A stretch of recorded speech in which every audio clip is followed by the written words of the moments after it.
Adiabatic process हो गया था हम लोगों का, ठीक है। और polytropic process, adiabatic process, isobaric process, isothermal, isochoric, कहने का मतलब प्रोसेस सारे हो गए। अब हमें किसी भी प्रोसेस में वर्क डन निकालना हो, किसी भी प्रोसेस में चेंज इन इंटरनल एनर्जी निकालना हो, या किसी भी प्रोसेस में हीट एब्जॉर्ब हीट रिजेक्टेड निकालना हो, तो हम लोग फाइंड कर सकते हैं, ठीक है ना। Thermodynamics is all about these calculations only. अब क्या है कि अब कुछ कुछ छोटे छोटे पॉइंट्स और हैं, वो और हम लोग कर लेते हैं, मिसलेनियस पॉइंट्स बोल सकते हैं उसको, तो अलग से नोट करके लिखते हैं, हमें क्वेश्चंस में कुछ काम आएंगे। तो उसमें नोट में फर्स्ट पॉइंट है, फर्स्ट हेडिंग पड़ेगा comparison, comparison of adiabatic, adiabatic and isothermal PV curves. Comparison of adiabatic and isothermal PV curve. Comparison में क्या कंपैरिजन करने वाले हैं, एक्चुअली क्या है ना कि आइसोथर्मल और एडियाबैटिक दोनों में ही जो पीवी ग्राफ है वो हमने देखा है कि ऐसे नीचे आ रहा होता है। तो अगर कभी एक ही ग्राफ में दोनों बने हो तो हम कैसे आइडेंटिफाई करेंगे कि कौन सा एडियाबैटिक है कौन सा आइसोथर्मल है। तो उसके लिए हम लोग जरा कैलकुलेशन करने वाले हैं। तो देखो मैथमेटिक्स ही है सीधे सीधे। आइसोथर्मल प्रोसेस में नोट करो, आइसोथर्मल प्रोसेस के लिए प्रोसेस इक्वेशन क्या होती है, आइसोथर्मल की इक्वेशन होती है पीवी इक्वल टू कांस्टेंट होती है। अब इसको तुम डिफरेंशिएट करो तो तुमको मिलेगा P DV plus V D P equal to 0। तो यहां से अगर हम लोग dp अपॉन dv निकालें तो dp अपॉन dv की वैल्यू होगी माइनस p अपॉन v। तो ये एक तरह से स्लोप ऑफ pv आइसोथर्म बनेगा। क्लियर है ये बात, बताओ पहले,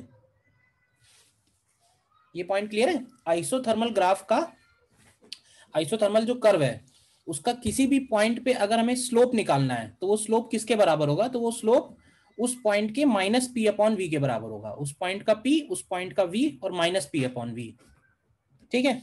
इसी तरह से अगर हम एडियाबैटिक के लिए करें, एडियाबैटिक प्रोसेस, तो एडियाबैटिक प्रोसेस में इक्वेशन क्या बनेगी, प्रोसेस इक्वेशन। तो एडियाबैटिक प्रोसेस के लिए होती है PV power gamma is equal to constant. तो अगर हम इसको डिफरेंशिएट करें तो मिलेगा P into gamma V power gamma minus 1 into D V plus D P into V power gamma is equal to 0। तो यहां से अगर आप D P upon D V निकालते हो तो वो वैल्यू आएगी minus gamma times P upon V, और ये बनेगा स्लोप ऑफ पीवी एडियाबैटिक। अच्छा ध्यान से देखो तो दोनों का ही स्लोप नेगेटिव है, तो नेगेटिव होना भी चाहिए क्योंकि ग्राफ इस तरह से नीचे आता है, याद है ना। तो जब इस तरह से नीचे आएगा तो किसी भी पॉइंट पे जो टेंजेंट बनेगी वो पॉजिटिव एक्स डायरेक्शन से ग्रेटर देन 90 डिग्री एंगल बनाएगी, तो टेन थीटा तो नेगेटिव होना ही है।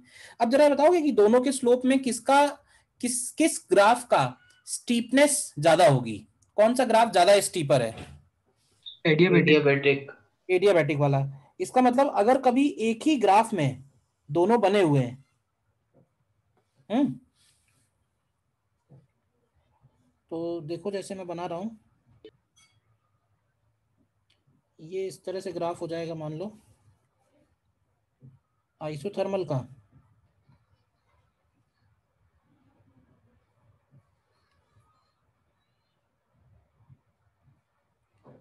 और इस तरह से ग्राफ हो जाएगा एडियाबैटिक का। तो ये जो नीचे मैंने बनाया हुआ है ये है एडियाबैटिक, और ये जो बना हुआ है ये है आइसोथर्मल, ठीक है।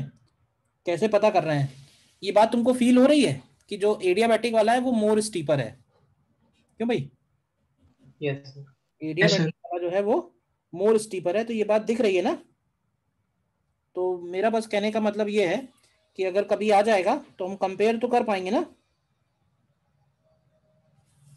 कि कौन सा एडियाबैटिक है और कौन सा आइसोथर्मल है।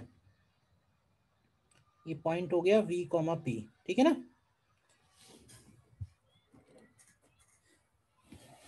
नोट कर लो, बस इतना ही है इसमें। Second point is temperature estimation using PV isotherms. Second point is temperature estimation using PV isotherms.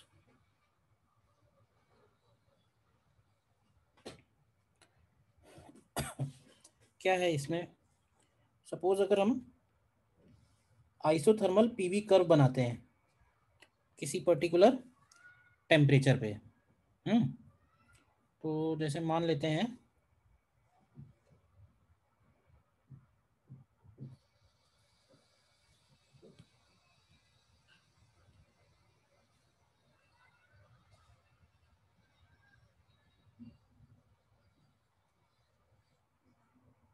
इस तरह से है,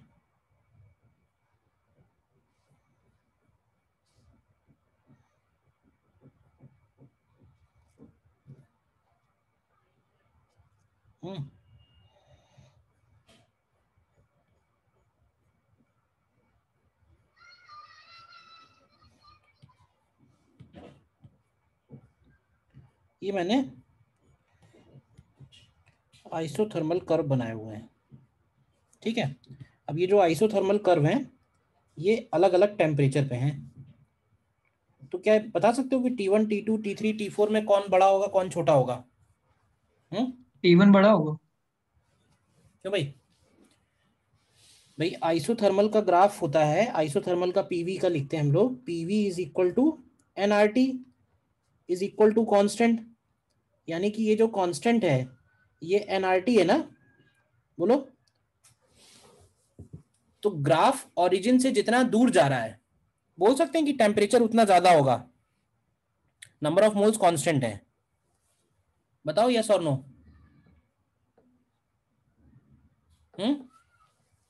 तो इस केस में जो मैंने ग्राफ ड्रॉ किया है ना, इसमें T4 सबसे बड़ा है, फिर T3 है, फिर T2 है, फिर T1 है। देखो ध्यान से, बोलिए। सर पीवी का प्रोडक्ट जितना ज्यादा टेम्परेचर हाँ, उतना ज्यादा। पीवी का प्रोडक्ट जितना ज्यादा होगा, ठीक बात है, वही चीज है, सेम, और कुछ नहीं है। पीवी का प्रोडक्ट जितना ज्यादा है उतना ही वो ग्राफ भी आगे बढ़ता जा रहा है। देखो, अब सिंपली ये बताओ, अब सिंपली इसमें ये बताओ कि अगर हम किसी गैस को पॉइंट ए से पॉइंट बी ले जाते हैं, पॉइंट ए से बी, तो टेम्परेचर के बारे में क्या कहोगे? टेम्परेचर बढ़ रहा होगा कम हो रहा होगा? ए से बी अगर ले जाएं, इसी तरह से अगर हम उसको ए से सी ले जाएं तो टेम्परेचर के बारे में क्या कहोगे? या फिर हम ए से ए से डी ले जाएं तो टेम्परेचर के बारे में क्या कहोगे? सर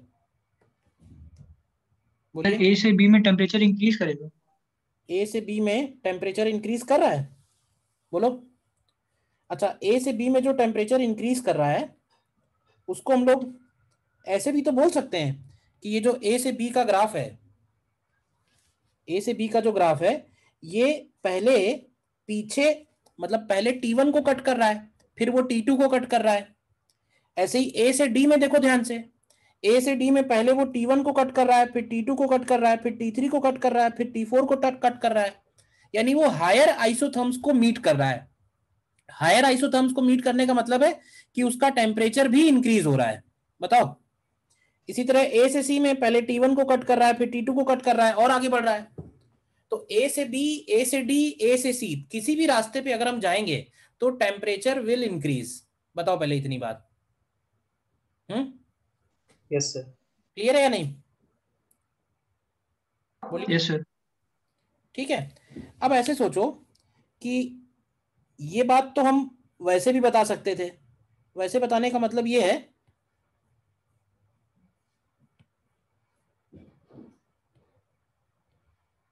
वैसे बताने का मतलब ये है कि अगर हम ए से बी सिंपली बोलते कि ए से बी प्रेशर कांस्टेंट है, वॉल्यूम बढ़ रहा है, टेम्परेचर बढ़ रहा है, इसमें कौन सी बड़ी बात है? आइसोथर्म से बताना कौन सी बड़ी बात हो गई? ए से सी में वॉल्यूम कांस्टेंट है, प्रेशर बढ़ रहा है तो टेम्परेचर बढ़ेगा, ये भी सीधा सीधा है। और ए से डी में प्रेशर और वॉल्यूम दोनों बढ़ रहे हैं तो टेम्परेचर बढ़ेगा ही बढ़ेगा। बोलो। लेकिन इमेजिन करो कि अगर हमारे पास कोई प्रोसेस इस तरह का है, ध्यान से बताना, देखना जरा, कोई प्रोसेस इस तरह का है, मतलब गैस को हम पॉइंट ए से पॉइंट बी ले जा रहे हैं, दिख रहा है ये दूसरा वाला कर्व जो बनाया मैंने, ठीक है? तो इसमें क्या कहोगे टेम्परेचर के बारे में? टेम्परेचर बढ़ रहा है, टेम्परेचर कम हो रहा है, या पहले बढ़ रहा है फिर कम हो रहा है, या पहले कम हो रहा है फिर बढ़ रहा है? क्या कहोगे? पहले बढ़ रहा है, पहले बढ़ रहा है फिर कम हो रहा है। पहले बढ़ रहा है फिर कम हो रहा है, ये बात बता सकते हैं ना? और मैक्सिमम टेम्परेचर कहाँ होगा?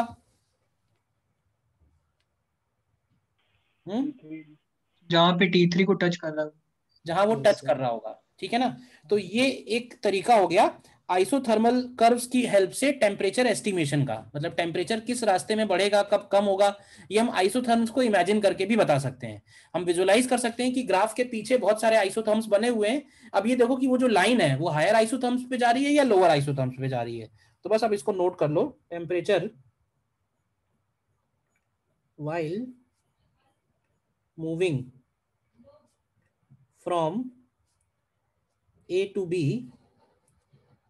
first increases then decreases, ठीक है? और मैक्सिमम टेम्परेचर कहाँ होगा? Maximum temperature where it touches any of the isotherms। बोलिए, क्लियर है बात है जो लिखी मैंने? बोलो, नोट कर लो। तो इससे क्या है ना कि कई सारी चीजें बताना आसान हो जाएगा।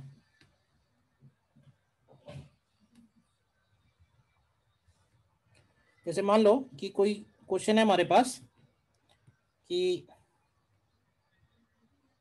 There is a cyclic process, एक गैस को हम point A B C D A, ये एक साइक्लिक प्रोसेस है, ठीक है? Cyclic process. तो बताओगे कि मैक्सिमम टेम्परेचर कहां पड़ेगा?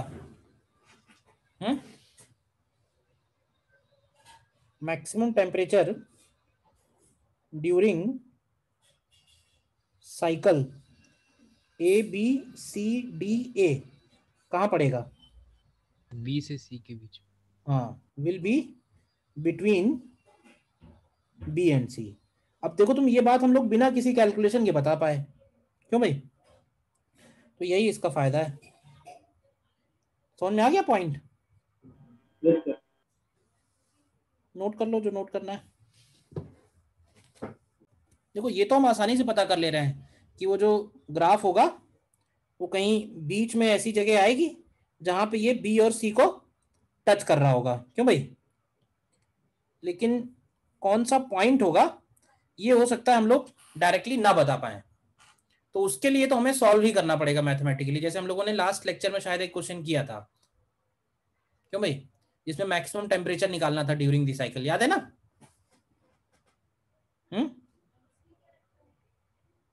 मैक्सिमम टेम्परेचर पॉइंट, ठीक है? नेक्स्ट आगे बढ़ते हैं। थर्ड पॉइंट,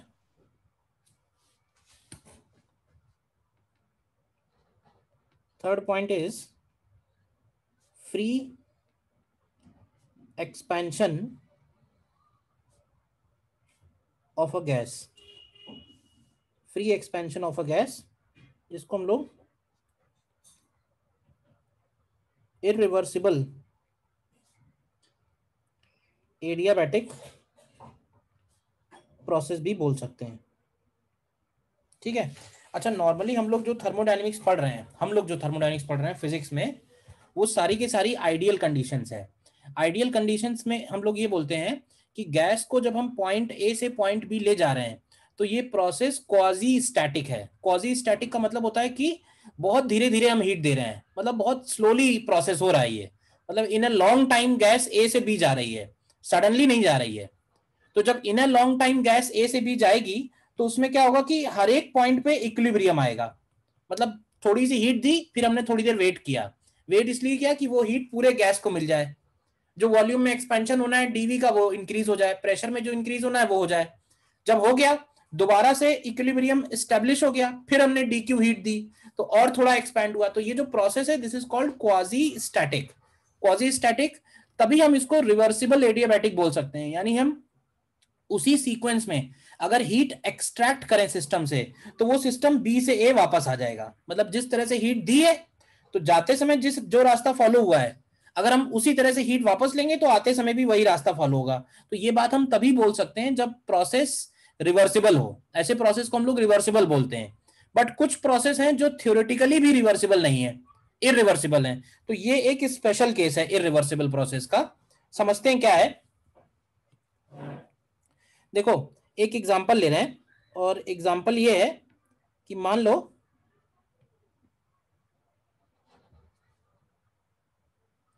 हमारे पास एक गैस है, ठीक है, और उस गैस को हमने एक चैम्बर में क्लोज करके रखा हुआ है, ठीक है, और उस चैम्बर में हमने पार्टीशन लगा रखा है। और ये जो पार्टीशन है ये बेसिकली एक तरह का मासलेस एंड मूवेबल पिस्टन है, मासलेस एंड मूवेबल पिस्टन। और इसको हमने इनिशियली रोक के रखा हुआ है। रोक के इसलिए रखा हुआ है क्योंकि इसके एक तरफ गैस है, ध्यान से देखना, और दूसरी तरफ इसका जो पार्ट है, पिस्टन का दूसरी तरफ वाला पार्ट है, वो वैक्यूम है। तो इक्विलिब्रियम तो बनेगा नहीं, तो हमें उस पिस्टन को रोक के रखना पड़ेगा, ठीक है। मान लेते हैं कि इधर का प्रेशर P0 है और वॉल्यूम V0/2 है और टेम्परेचर T0 है, और इधर का भी वॉल्यूम जो है वो V0/2 है, लेकिन इधर का खाली है ये। अब अगर हम इस पिस्टन को सडनली छोड़ देते हैं, अभी हम रोके हुए हैं इसको, लेकिन अगर हम इस पिस्टन को सडनली छोड़ देते हैं,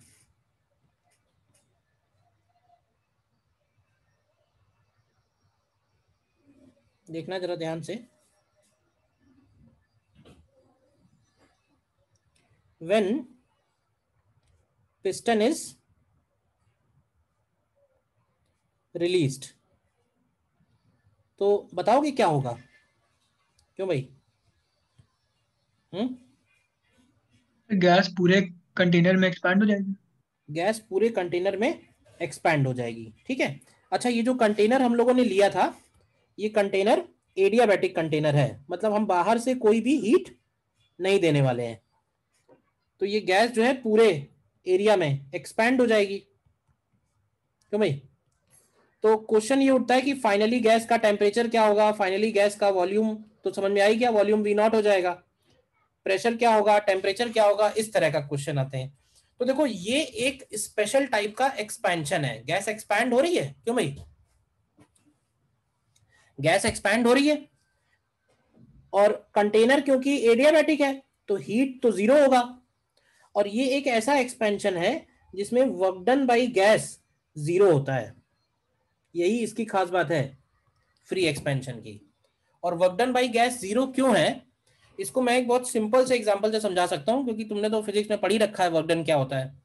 तुमसे मैं अगर ये बोलूं कि मान लो एक ब्लॉक है, m मास का ब्लॉक है, उसके ऊपर तुम फोर्स लगाओ, स्मूथ सरफेस पे रखा है, और उसको तुम d डिस्टेंस डिस्प्लेस करो by applying a constant force F, तो बताओगे कि what is work done on block? What is work done on block, बताओ। F फोर्स लगाया है और D का डिस्प्लेसमेंट हुआ है, कांस्टेंट फोर्स है, स्मूथ सरफेस है, तो वर्क डन कितना हुआ? F.D F इंटू डी हुआ। क्या ये भी बोल सकते हैं कि ये जो वर्क डन है it is also equal to change in kinetic energy of block? This F into D is also equal to half mv², जो वेलोसिटी उस ब्लॉक ने गेन कर ली आफ्टर डिस्प्लेसमेंट ऑफ D। बताओ, यस सर। यस और no? Correct, इतनी बात। अब इमेजिन करो, मैं तुमसे कहूं कि एक ब्लॉक है, ये एक इमेजिनरी ब्लॉक है 0 मास का, और ये रखा हुआ है सरफेस पे, और इस पे तुम फोर्स लगाओ और इसको डिस्प्लेस करो, तो तुम भी कहोगे हाँ सर फोर्स लगाया, डिस्प्लेस हो गया। But what about work done? बोलिए। 0 सर। 0 होगा ना। तो एक्चुअली वर्क डन 0 क्यों हुआ सेकंड केस में? पहले केस में हमने m मास का ब्लॉक लिया, दूसरे केस में जो ब्लॉक लिया वो m इक्वल टू 0 ब्लॉक है।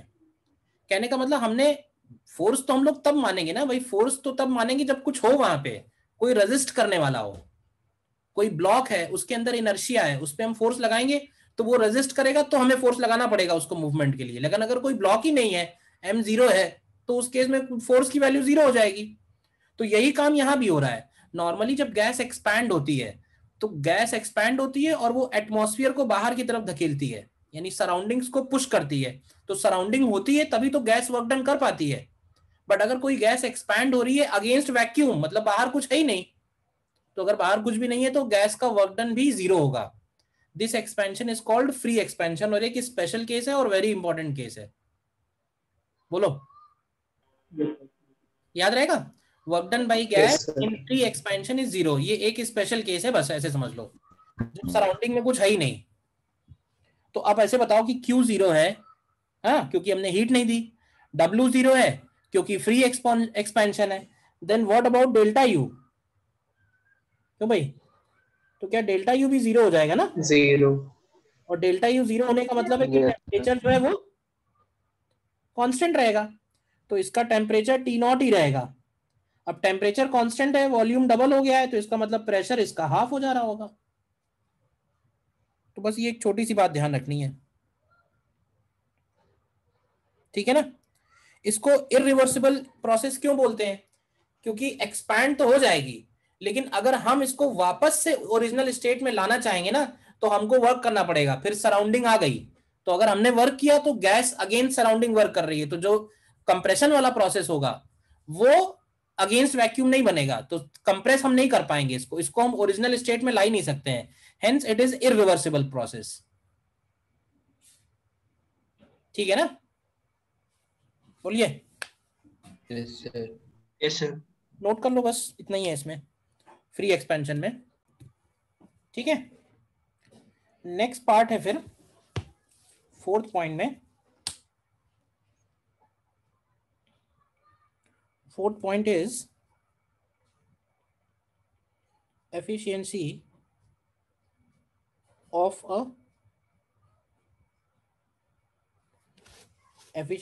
a thermodynamic cycle। efficiency of a thermodynamic cycle जिसके 2 केसेस होते हैं, heat engine and refrigerator. Heat engine and refrigerator, और मैं अलग से लिख देता हूँ, this is very very important, समझ लो।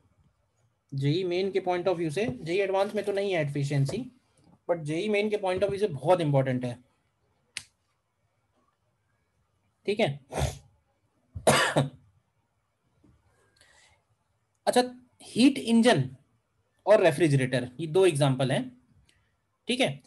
अच्छा, वर्क डन और हीट, ये दोनों एक जैसे ही टर्म है भाई। वर्क डन मैकेनिकल एनर्जी का फॉर्म हो गया एक तरह से, और जो हीट है वो हीट एनर्जी का फॉर्म हो गया, which is transfer due to temperature difference.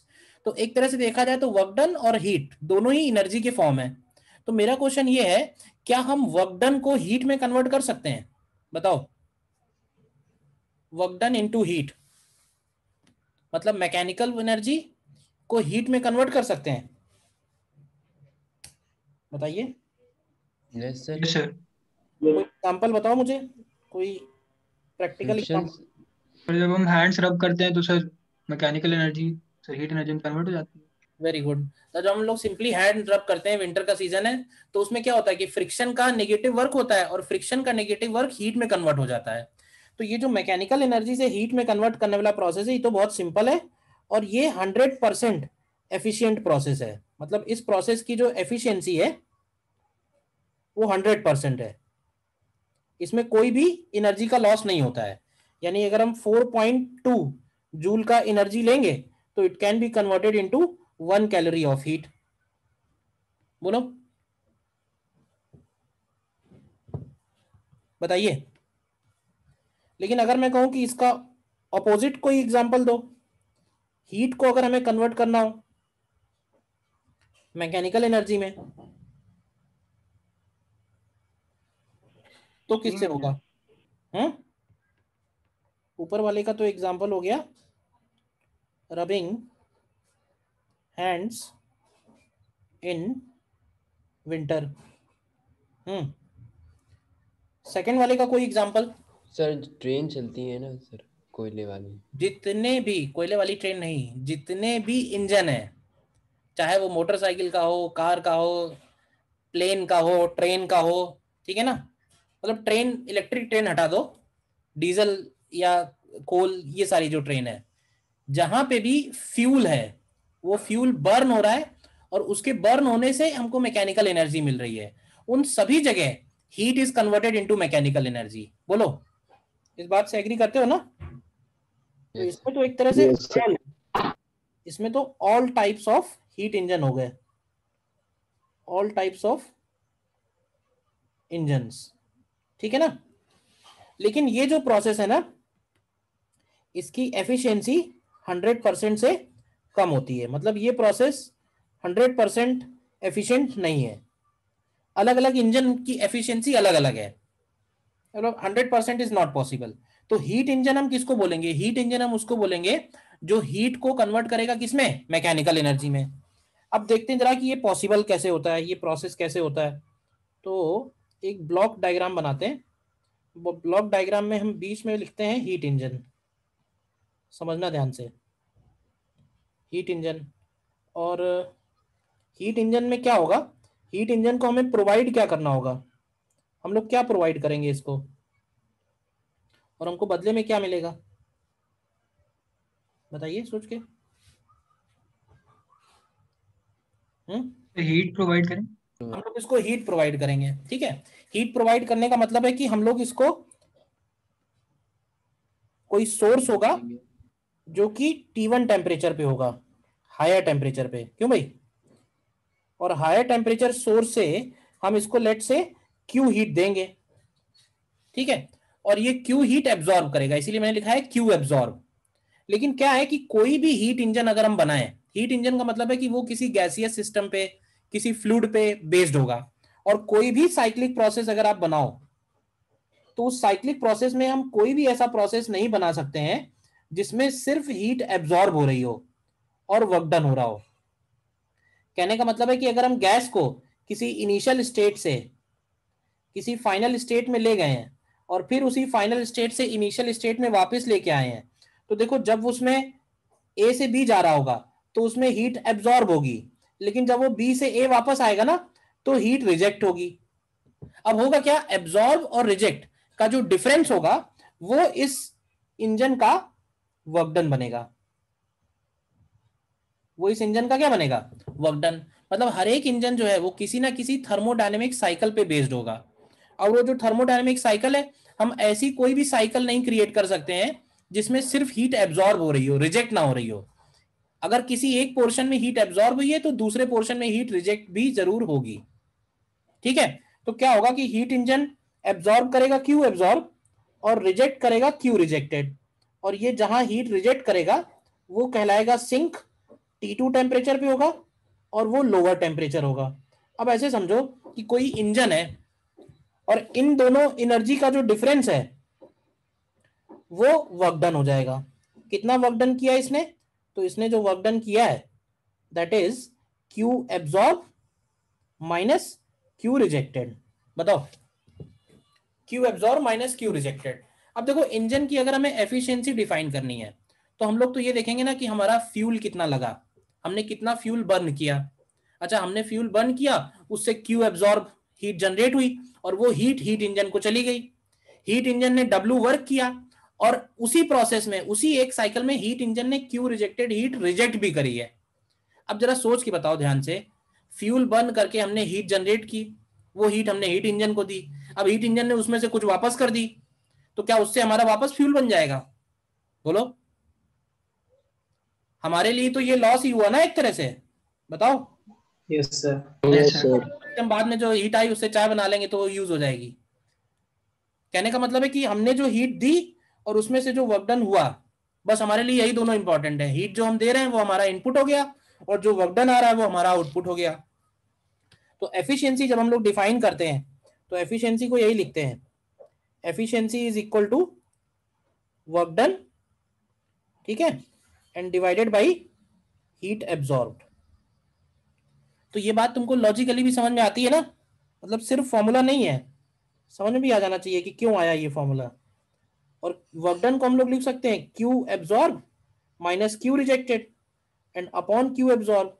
तो यहां से एफिशिएंसी का एक फॉर्मूला आ जाता है 1 minus Q rejected upon Q absorb. तो देखो किसी भी थर्मोडायनेमिक साइकिल का अगर हमको एफिशिएंसी निकालना है, ठीक है, तो हम लोग ये वाला फॉर्मूला यूज कर सकते हैं, या ये भी यूज कर सकते हैं, work done upon Q absorb. देखो ध्यान से, ठीक है ना, दिस इज एफिशिएंसी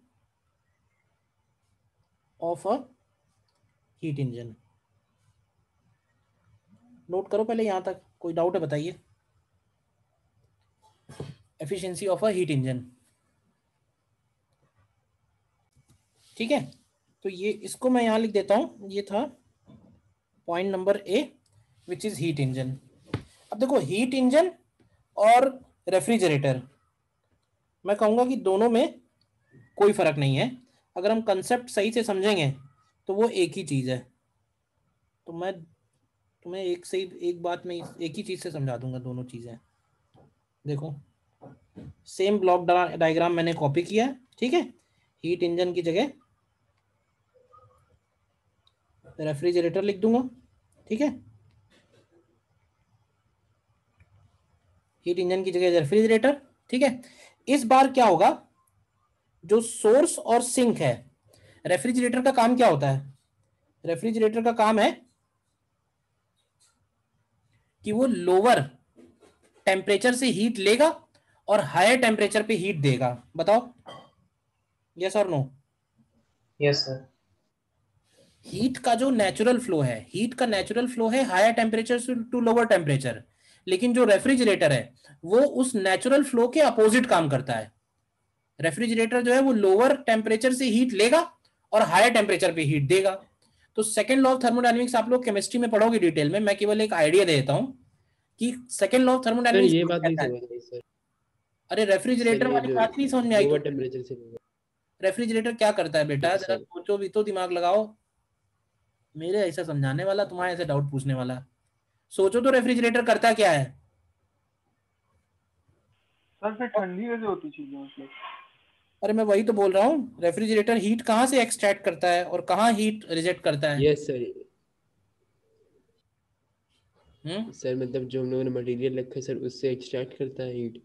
हाँ, तो अंदर का टेम्परेचर कम होता है ना, तो रेफ्रिजरेटर नेचुरल हीट फ्लो के अगेंस्ट काम करता है, लोअर टेम्परेचर से हीट लेता है और हायर टेम्परेचर में हीट वो रिजेक्ट करता है, ये मैं बोल रहा हूँ सबसे पहले तो, ठीक है। तो रेफ्रिजरेटर के केस में सोर्स लोअर टेम्परेचर पे होगा और सिंक हायर टेम्परेचर पे होगा। अब ये काम अपने आप नहीं होता है, तो इसके लिए हमें इलेक्ट्रिकल एनर्जी देनी पड़ती है, तो वो इलेक्ट्रिकल एनर्जी कन्वर्ट होती है वर्क डन में, समझना, जिसको हम लोग बोलते हैं कंप्रेसर। सुना है कभी? Yes sir. एसी में भी यूज होता है, यस सर। एसी में भी यूज होता है और रेफ्रिजरेटर में भी यूज होता है। तो वो कंप्रेसर क्या करता है, वो कंप्रेसर इलेक्ट्रिकल एनर्जी को वर्क डन में कन्वर्ट करता है और वो वर्क डन वो उस रेफ्रिजरेटर साइकिल पे जाता है। मतलब हम लोगों ने हीट एब्जॉर्ब भी दिया उसको और वर्क डन भी दिया। तो अगर हम यहाँ पे इनके बीच में रिलेशन लिखें एनर्जी कंजर्वेशन के हिसाब से, तो क्या बनेगा इन तीनों में रिलेशन? क्या ये बोल सकते हैं कि जो Q रिजेक्टेड होगा this is equal to Q absorb plus work done. ये वर्क डन है, वर्क डन ऑन गैस, मतलब जो भी हमने गैस उसमें यूज की है, कंप्रेसर के अंदर गैस यूज होती है, सुना है कभी? Yes sir. तो उस गैस के ऊपर वर्क डन परफॉर्म करेगा और वो वर्क डन इलेक्ट्रिकल एनर्जी से आया है और उसके बदले वो जो है रेफ्रिजरेटर हीट रिजेक्ट करेगा। अब हमारे लिए क्या इंपॉर्टेंट है रेफ्रिजरेटर में, मतलब कौन सा रेफ्रिजरेटर ज्यादा अच्छा है, इन तीनों वैल्यूज में कौन इंपॉर्टेंट है हमारे लिए, बताओ। क्यों रिजेक्टेड? रिजेक्टेड। हाँ, रिजेक्टेड रिजेक्टेड। रिजेक्टेड वाली काम की है या एब्जॉर्ब वाली काम की है, सोच के बताओ थोड़ा।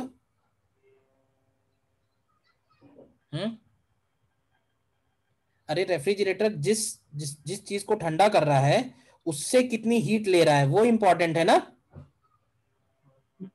और वो कितनी हीट उसमें से एब्जॉर्ब करा रहा है और हमें कितना वर्क करना पड़ रहा है उसके लिए, यही दोनों चीजें इंपॉर्टेंट है। बाहर कितना रिजेक्ट कर रहा है उससे क्या मतलब है, हमें जो देना पड़ा वो W है, उसने जो एक्सट्रैक्ट किया वो Q एब्जॉर्ब है। तो यहाँ पे हम लोग एफिशिएंसी डिफाइन नहीं करते हैं, यहाँ पे हम लोग डिफाइन करते हैं कोफिशिएंट कोफिशिएंट ऑफ परफॉर्मेंस। ठीक है, coefficient of performance alpha is defined as Q absorb upon work done, मतलब जितना ज्यादा हीट एब्जॉर्ब करेगा उसका कोफिशिएंट ऑफ परफॉर्मेंस उतना ज्यादा है, जितना कम हमें वर्क डन करना पड़ेगा वो रेफ्रिजरेटर उतना अच्छा है। तो Q एब्जॉर्ब अपॉन W होता है, तो इसको हम लोग ऐसे लिख सकते हैं, this is Q absorb upon W को क्या लिख सकते हैं, W को लिख सकते हैं Q rejected minus Q absorb. तो यहां से ये आ जाता है 1 अपॉन, देखो ध्यान से, Q rejected upon Q absorb -1। तो ये ध्यान रखो, this is coefficient of performance. आया समझ में या नहीं आया, बताओ पहले।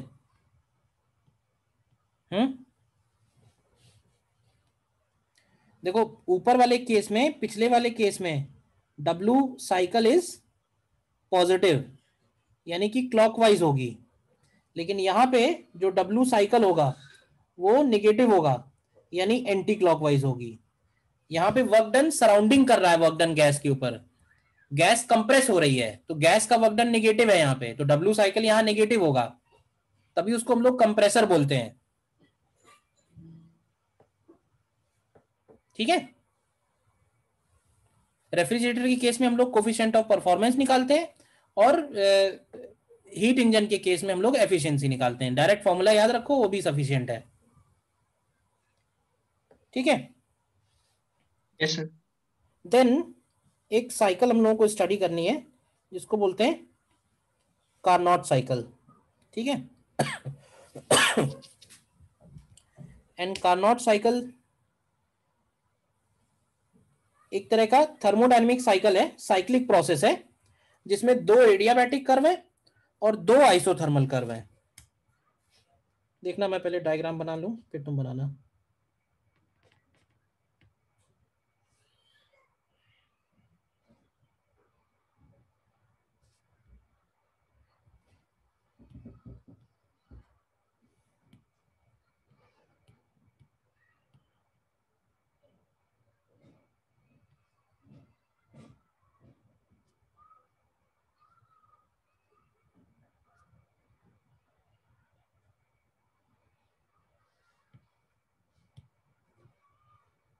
इसके अंदर 2 एडियाबैटिक हैं और 2 आइसोथर्मल कर्व हैं।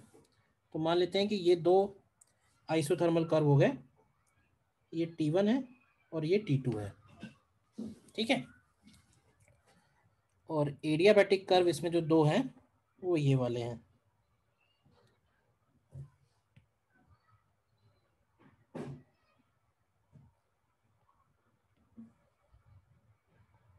एक एडियाबैटिक मान लेते हैं ये हो गया, थोड़ा सही से बनाना पड़ेगा।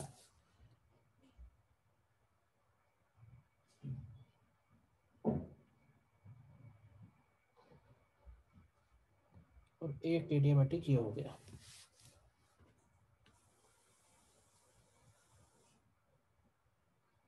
देखो ध्यान से, Carnot cycle is basically made up of 2 isothermal curves, ठीक है, and 2 adiabatic curves, 2 isothermal curves and 2 adiabatic curves. तो ये लेट्स से ए से बी आइसोथर्मल है, बी से सी एडियाबैटिक है, सी से डी आइसोथर्मल है और डी से ए फिर से एडियाबैटिक है। तो ये दोनों दोनों दो पैरेलल कर्व बनेंगे, क्यों भाई? ठीक है ना? देखने में भले ही मेरा डायग्राम में सिमेट्रिक ना लग रहे हो, बट ये दो सिमेट्रिक हैं। मतलब जैसे दो आइसोथर्मल पैरेलल होंगे वैसे ही दो एडियाबैटिक भी पैरेलल होंगे। ठीक है। ए से बी का जो प्रोसेस है, ध्यान से देखो, ए से बी का जो प्रोसेस है वो आइसोथर्मल एक्सपेंशन है, आइसोथर्मल एक्सपेंशन। बी से सी का जो प्रोसेस है वो एडियाबैटिक एक्सपेंशन है। फिर सी से डी का जो प्रोसेस है वो आइसोथर्मल कंप्रेशन है और डी से ए का जो प्रोसेस है वो एडियाबैटिक कंप्रेशन है। मतलब दो पार्ट में एक्सपेंशन हो रहा है और दो पार्ट में कंप्रेशन, जिसमें से एक आइसोथर्मल है एक एडियाबैटिक है। अब मुझे ये बताओ कि इस पूरे साइक्लिक प्रोसेस में कौन से प्रोसेस में हीट एब्जॉर्ब हो रही है? बताओगे? हीट एब्जॉर्ब उसमें होगी जिसमें Q की वैल्यू पॉजिटिव होगी। तो Q पॉजिटिव कब होगा? बताओ। तो देखो, एडियाबैटिक में तो हीट जीरो है, एडियाबैटिक प्रोसेस में तो हीट जीरो है, यानी QBC और QDA ये तो वैसे ही जीरो है। क्यों जीरो है? क्योंकि एडियाबैटिक है, एडियाबैटिक प्रोसेस में कोई भी हीट नहीं होती है। बचे AB और BC। तो A से B में हीट एब्जॉर्ब हो रही होगी, A से B में हीट एब्जॉर्ब हो रही है और C से D में हीट रिजेक्ट हो रही है। ठीक है। और एफिशिएंसी निकालने के लिए हमें इन्हीं का रेशियो चाहिए। तो देखो, QAB अगर निकालें तो QAB आइसोथर्मल प्रोसेस में Q होता है W के बराबर। तो देखो मैं फॉर्मूला लगा रहा हूं, तो ये होगा nRT ln of V2 upon V1। ठीक है। और QCD क्या होगा? QCD होगा nRT ln of VD upon VC। देखो, ये वैल्यू पॉजिटिव आएगी और ये वैल्यू निगेटिव आएगी। ठीक है। इसके अलावा BC प्रोसेस में अगर हम एडियाबैटिक इक्वेशन लगाएं तो T1 VB power gamma -1 is T2 VC power gamma -1। और अगर DA प्रोसेस में लगाएं तो DA प्रोसेस में लिखेंगे T1 VA power gamma -1 is equal to T2 VD power gamma -1। यानी यहां से हम एक बात बोल सकते हैं कि VA upon VB is equal to VD upon VC। मतलब वॉल्यूम्स का जो रेशियो होगा करस्पॉन्डिंग चेंज वो सेम आएगा। इसके बाद Q एब्जॉर्ब कितना होगा? तो Q एब्जॉर्ब QAB के इक्वल होगा। तो ये होगा nRT ln of VB upon VA। क्यों भाई? और Q रिजेक्टेड कितना होगा? तो Q रिजेक्टेड को लिखेंगे माइनस QCD, क्योंकि वो माइनस आया है तो हम उसमें और माइनस कर देंगे जिससे वो वैल्यू प्लस में हो जाए। तो ये हो जाएगा nRT ln of VC upon VD हो जाएगा। देखो ध्यान से, अब देखो ln के अंदर जो लिखा है वो तो सेम ही है ना, तो यहां से हमें एक फॉर्मूला निकलेगा Q rejected upon Q absorb. Q rejected upon Q absorb is T2 upon T1। तो ये बात आप ध्यान रखो। ठीक है। तो एफिशिएंसी अगर थर्मोडायनेमिक साइकिल की लिखनी है तो ये हो जाएगी 1 माइनस T2 बाई T1। ये वही वाला फॉर्मूला यूज कर लिया है, 1 minus Q rejected upon Q absorb. देखो ध्यान से, again proof is not so important, तुम्हें ये फॉर्मूला जरूर ध्यान रखना है, Q rejected upon Q absorb और एफिशिएंसी का। बहुत इंपॉर्टेंट है, समझ लो।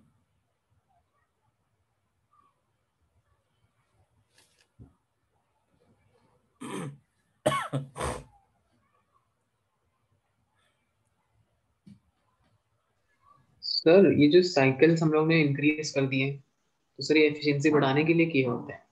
क्या किया है? तो ये साइकिल्स जो डिजाइन के ऐसे 4 साइकिल्स होंगे तो एफिशिएंसी ज्यादा होगी। नहीं, देखो, कोई भी प्रोसेस हम लोग कर रहे हैं तो हम ये चाहते हैं ना कि इंजन चलता रहेगा। तो इंजन चलता रहेगा मतलब ये होगा ना कि गैस को हम किसी एक स्टेट से वापस उसी स्टेट पे लाएंगे ना बार बार। तो साइकिल यस तो सर। होनी चाहिए वैसे भी। हाँ, अब साइकिल हम अलग अलग डिजाइन कर सकते हैं। हम डिजाइन कर सकते हैं 2 आइसोबारिक, 2 आइसोकोरिक, 2 आइसोबारिक, 2 आइसोथर्मल, इस तरह से कुछ भी बना सकते हैं। साइकिल कैसी भी हो सकती है, हर साइकिल के लिए एफिशिएंसी अलग अलग होगी। ये जो एफिशिएंसी निकाली है, ये निकाली है कार्नोट साइकिल के लिए, समझ गए? यस। कार्नोट साइकिल में की क्या खास बात है? कार्नोट साइकिल की सबसे बड़ी खास बात ये है कि ये कार्नोट ये बोलता है कि थ्योरेटिकली एफिशिएंसी 1 हो सकती है, थ्योरेटिकली एफिशिएंसी 1 हो सकती है। उसने कहा कि हमें T2 को 0 केल्विन लेना होगा। अगर हम ऐसा सिंक डिजाइन कर पाए, सिंक मतलब जहां पे हीट एक्सट्रैक्ट हो रही है, अगर हम ऐसा सिंक डिजाइन कर पाए जो एब्सोल्यूट 0 केल्विन पे हो, तो उस एफिशिएंसी की केस में उस एफिशिएंसी की वैल्यू 1 हो जाएगी। But again it is theoretical point. But हाँ ये है कि T2 को हम जितना लो कर देंगे ना, एफिशिएंसी उसकी उतनी ही ज्यादा होगी। Sir Q rejected upon Q absorb की value Q C D upon Q A भी होना चाहिए। सर हम लोगों ने यहाँ पे माइनस क्यू सी डी क्यों लिया? माइनस इसलिए लिया है क्योंकि जब हम QCD की वैल्यू निकालेंगे ना, तो वो आएगी -20 जूल। तो हम माइनस थोड़े ना फॉर्मूले में रख देंगे, हम तो बोल ही रहे हैं ना कि इट इज रिजेक्टेड, तो पॉजिटिव चाहिए हमको, कितना होगा। QCD तो सिर्फ ये बताएगा, QCD जब हम कैलकुलेट करेंगे तो ये वैल्यू विद साइन आएगी, जब ये वैल्यू नेगेटिव आएगी तो हमको पता चलेगा कि इट इज क्यू रिजेक्टेड। लेकिन अगर हमें क्यू रिजेक्टेड लिखनी है तो हमें पॉजिटिव चाहिए ना। Yes sir. मतलब हम उसको बोल ही रहे हैं क्यू रिजेक्टेड, इसलिए साइन हटा दिया उसमें से, ऐसे समझ और लो। Yes sir. और सर ए बी से जो ए बी और सी डी में जो क्यू एब्जॉर्ब और क्यू रिजेक्टेड है, ये सिर्फ वर्क डन पे डिपेंड कर रहा है ना, क्योंकि दोनों में डेल्टा यू 0 हो जाएगा। दोनों प्रोसेस, वो तो प्रोसेस से निकाला है, जो भी प्रोसेस है। कोई और क्वेश्चन में तुमको कभी एफिशिएंसी निकालनी पड़ेगी तो तुम्हें हो सकता है वर्क डन भी निकालना पड़े, डेल्टा यू भी निकालना पड़े। Yes sir.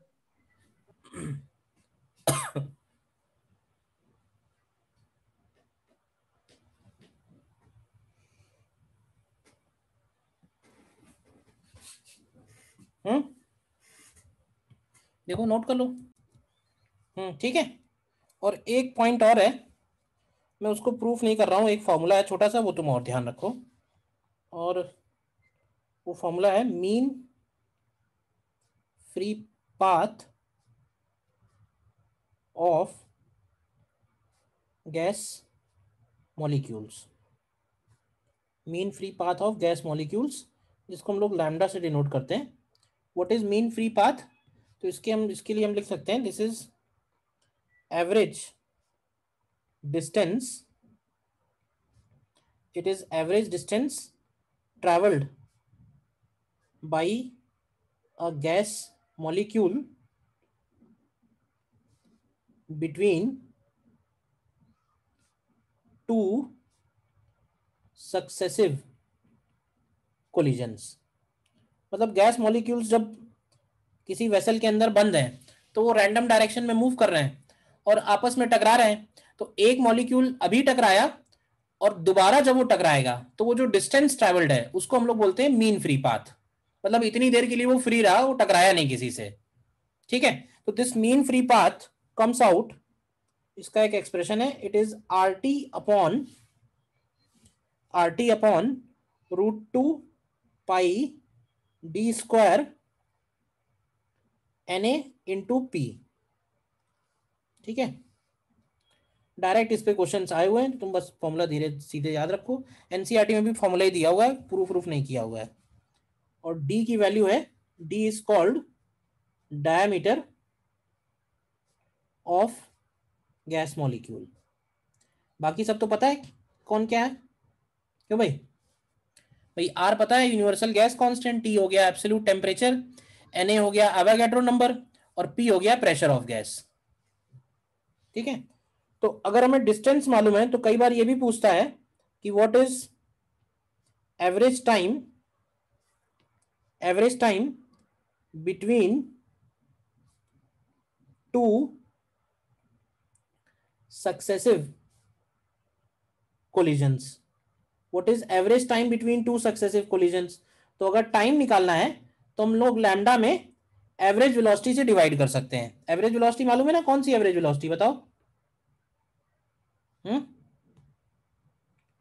एवरेज वेलोसिटी कौन सी है, कौन सी यूज करेंगे यहाँ पे? √8 RT अपॉन पाई एम, याद है नहीं याद है? Yes sir. बस इतना ही है ये, और नोट कर लो बस। देखो इसमें क्वेश्चंस करते हैं जो भी हमने आज देखा है पॉइंट्स। जैसे ये एक पहले क्वेश्चन है, देखो जो हम लोगों ने आज पहला पॉइंट देखा था उसी पे बेस्ड है डायरेक्ट क्वेश्चन, ठीक है। पहले आइसोथर्मल एक्सपेंशन है, पहले आइसोथर्मल एक्सपेंशन है और फिर एडियाबैटिक कंप्रेशन है। तो ऐसे समझो कि हमने गैस को आइसोथर्मली एक्सपैंड किया है, गैस को हमने पहले आइसोथर्मली एक्सपैंड किया है। मान लो कि हम इसको पॉइंट ए से पॉइंट बी ले गए हैं और इस प्रोसेस में उसने V1 V2 भी दिया हुआ है और ये प्रेशर P1 और P2 हो गया। यही है ना, volume increases from V1 to V2 and initial pressure is P1, ये वाला प्रेशर मान लेते हैं P2 है, और कह रहा है कि अब हमने इसको एडियाबैटिकली कंप्रेस किया है।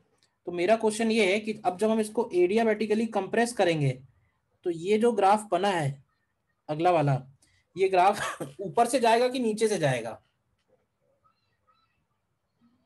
क्यों भाई?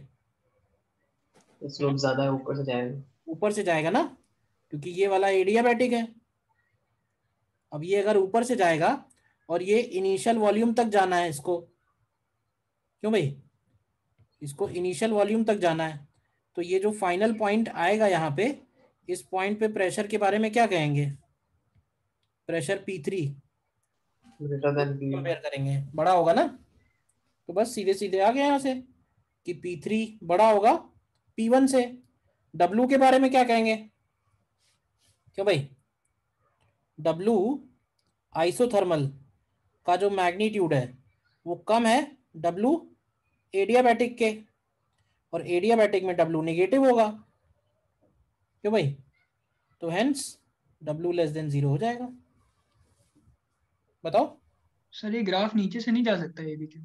बेटा, यही तो मैंने पहले पॉइंट में मैंने यही तो समझाया था तुमको कि दोनों ग्राफ का स्लोप किसका ज्यादा है। तुम लोग समझ बहुत जल्दी जाते हो, लेकिन जब अप्लाई करने की बारी आती है तो फिर से डाउट पूछने लगते हो। तो मैं कहूंगा वापस पॉइंट नंबर 1 पे जाके देखो ग्राफ एक बार। जिस पॉइंट पे दोनों इंटरसेक्ट हो रहे हैं वहां पे, उस पॉइंट पे किसका स्लोप ज्यादा होना चाहिए? बोलो। Yes sir. तो हमने ऊपर से ए जाएगा, पे नीचे से जाएगा? हमने ए पे कंपेयर कर लिया। वही तो, जिस पॉइंट पे दोनों का P और V सेम है उस पॉइंट पे कंपेयर करेंगे। Yes sir. ठीक है। नेक्स्ट क्वेश्चन ये देखो, करो ट्राई। आज जितने भी पॉइंट्स हालांकि देखे ना, मैक्सिमम सारे के सारे जेई मेन में ही हैं, वो सारे एडवांस में नहीं है। देखो करो, सीधा सीधा क्वेश्चन है, फॉर्मूला बेस्ड। देखो तो, gas is enclosed in a cylindrical cylinder eight A pressure given है, टेम्परेचर गिवन है, the mean time between two successive collision दिया हुआ है। फिर कह रहा है प्रेशर डबल कर रहे हैं, टेम्परेचर 500 कर रहे हैं, तो मीन टाइम पे क्या इफेक्ट पड़ेगा? तो मीन फ्री टाइम को हम लोग क्या लिखते हैं? क्यों भाई? इसको हम लोग लैम्डा अपॉन वी एवरेज लिखेंगे, और लैम्डा की वैल्यू क्या है? लैम्डा की वैल्यू है RT upon √2 pi D square NA into P and divided by average speed. Average speed बनेगी under root of 8RT upon pi M. तो देखो यहां से एवरेज टाइम किसके प्रोपोर्शनल आ रहा है? क्यों भाई? अंडर रूट T के प्रोपोर्शनल है और P के इनवर्सली प्रोपोर्शनल है क्या? यही है, बाकी सब कांस्टेंट रहेगा। Capital M constant, diameter constant, Avogadro number constant, T और P पे ही डिपेंडेंस है। तो यहां से निकालते हैं, तो T1 upon T2 is equal to under root of, temperature में क्या लिखेंगे? पहले था 300, बाद में था 500, और प्रेशर के लिए क्या लिखेंगे? बाद में प्रेशर डबल कर रहे हैं, बाद में 2P0 है, पहले पी नॉट है, तो यहां से T2 कितना आता है, आ रहा है इतना, बताइए। कोई डाउट बाकी लोगों को, बोलिए कोई डाउट तो, कोई डाउट बाकी लोगों को। No sir.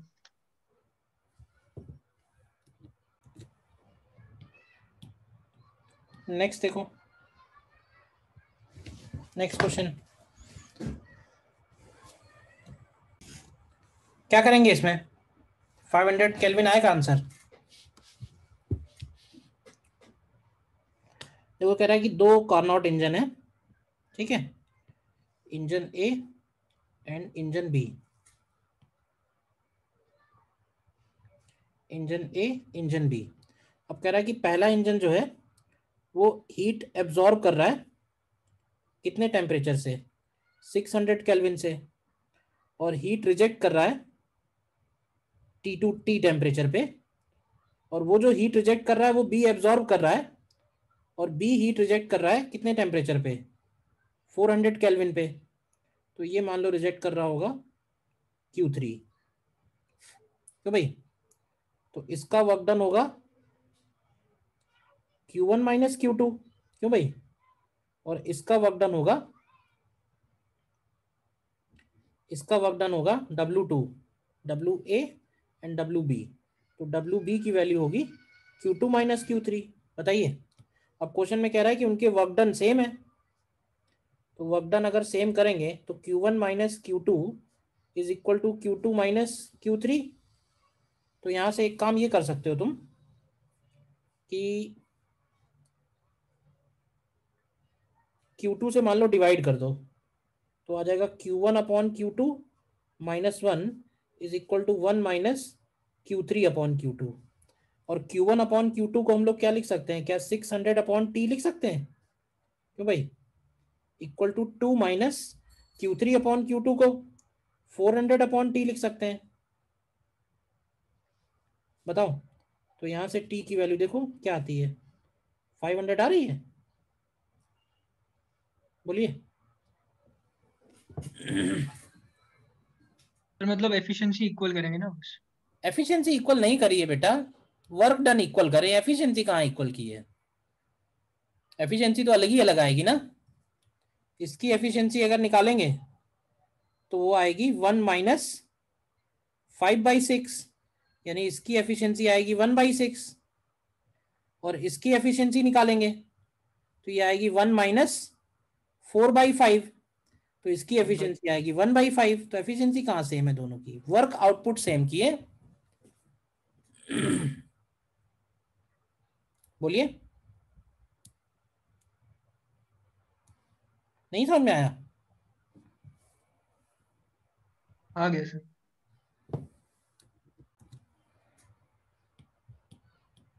नेक्स्ट देखो क्वेश्चन, आंसर इसमें बी ऑप्शन आना चाहिए। क्या कह रहा है, a Carnot engine absorbs 1000 joule of heat from 127 and reject 600 during each cycle. तो वर्क डन क्या हो जाएगा, वर्क डन को हम सिंपली लिख सकते हैं 1000 माइनस 600, तो ये हो जाएगा 400। तो एफिशिएंसी कितनी आएगी, तो एफिशिएंसी को लिखेंगे work done upon heat absorb, क्यों भाई, तो ये हो जाएगा 40%। अब ये 40% आ गया तो इसी से काम चल जाएगा, नहीं चल जाएगा,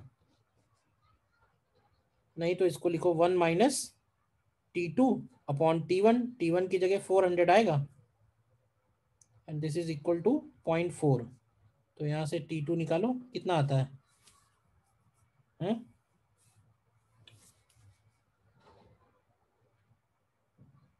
240 आ रहा है, 240 केल्विन, यानी कि -33 डिग्री सेल्सियस, ठीक है।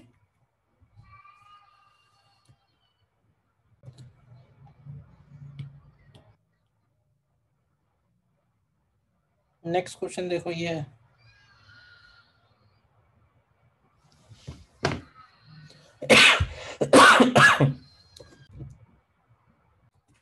देख लो इसमें क्या करो, एफिशिएंसी अगर कोई और साइकिल है नॉट कार्नोट तो क्या करना होगा। तो देखो इसमें मोनोटॉमिक गैस हमें पता है, ये हमको पता होना चाहिए, तो मोनोटॉमिक मेंशन कर लो। इसके बाद एक काम ये करो कि किसी भी प्रोसेस में हीट निकालना आसान है अगर हमें टेम्परेचर पता है। तो देखो अगर हम ए पॉइंट पे टेम्परेचर टी नॉट ले लें, ठीक है, और बाद में रेशियो लेना ही है तो सब कैंसिल ही हो जाएगा।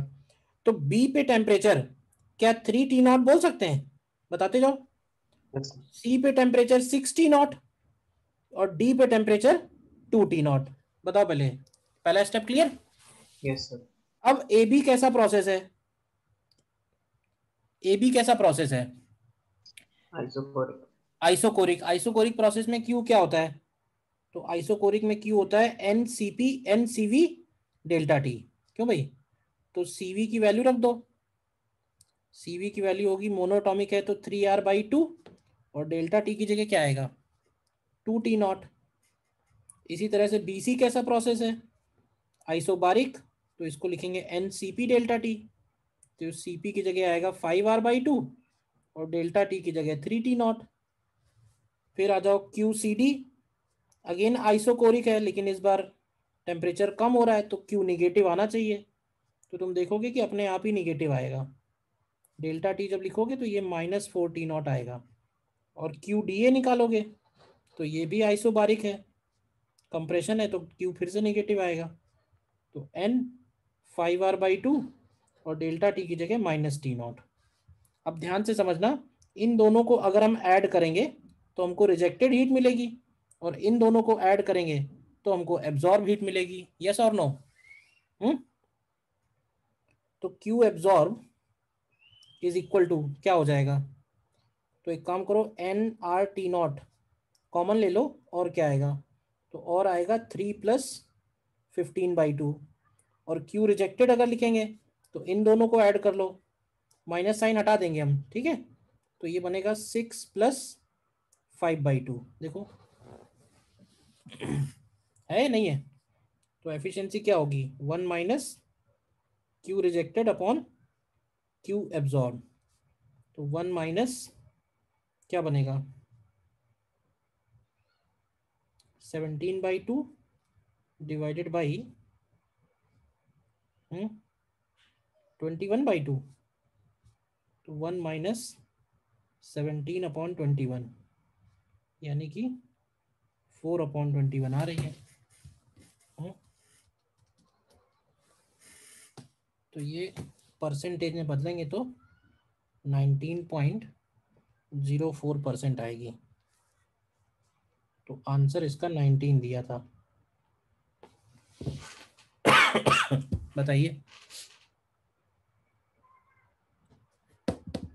क्लियर है या नहीं, सर बताओ। इसमें एरिया से वर्क डन निकाल के क्यू एब्जॉर्ब से डिवाइड कर दे। हाँ एक ही बात है, देखो एक ही बात है।